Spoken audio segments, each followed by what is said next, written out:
So your condition, was there concern? I mean, you guys have 5 kids. Was there concern that they should see a cardiologist, or are you waiting, or what was the recommendation for your children? There's no indication that this is a genetic condition, so I did ask that, and I mean, of course, like every kid, oh, Mom, I'm so sorry. Do I have this? Exactly.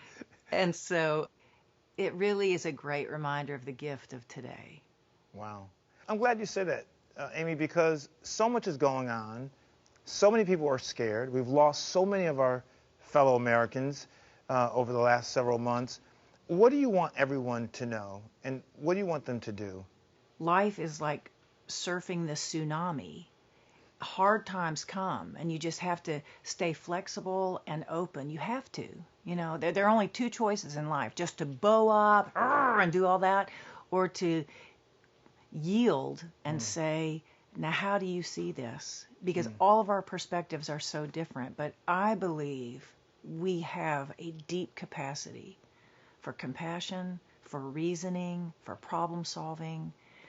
Last night, it's so funny because I walked out in the backyard and I grew up hearing this phrase, the light that shines the farthest shines the brightest closest to home. And I remember, and I've stood in my backyard and I thought, well, I've lived in this house almost 20 years and I have never stood in my backyard and just gone around the circle of the yards that mine touches and on our street and just kind of held each family in my mind, each older couple, and to mean them well.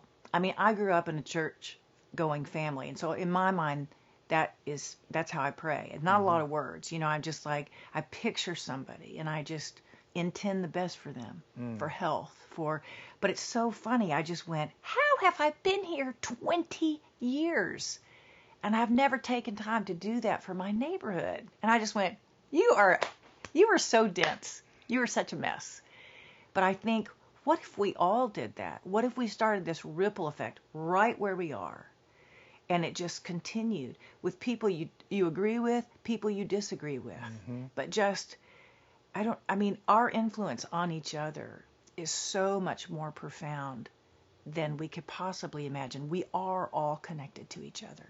And I am glad that I have a lot more years, Lord willing, to be connected to not just my neighborhood, but our city, our world, and, just to hold it all very compassionately.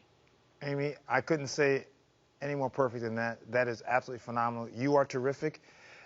Your words are something to live by and to inspire us. Thank you so much for coming today and actually spreading an important message about people needing to get checked out and don't always ignore those things you think are too small. So our prayers are with you. We're glad that you're going to be around. We want more good music from you. And thanks for keeping us uplifted. Thanks, Ian.